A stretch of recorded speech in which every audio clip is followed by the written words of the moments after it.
ఉపరాష్ట్రపతి ఎన్నికల్లో అనుకున్నట్టుగానే ఎన్డీఏ కూటమి విజయం సాధించింది.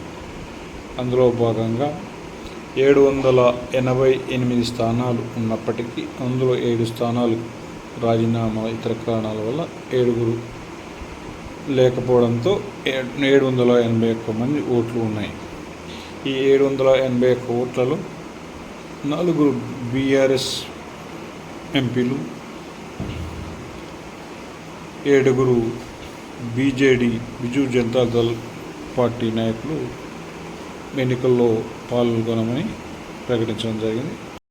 ఈ 770 ఓట్లలో 767 మంది ఓటింగ్లో పాల్గొన్నారు. 452 ఓట్లు సిపి రాధాకృష్ణన్కు వేయగా 300 ఓట్లు జస్టిస్ సుదర్శన్ రెడ్డి గారికి వేయడం జరిగింది. ఇందులో కొన్ని చెల్లకుండా పోయినటువంటి వాళ్ళు 15 ఓట్లు ఉన్నట్టుగా తేలింది. దీంతో మొత్తం 152 ఓట్ల మెజార్టీతో సిపి రాధాకృష్ణ ఉపరాష్ట్రపతిగా ఎన్నికైనట్టుగా ఎన్నికల అధికారులు ప్రకటించారు.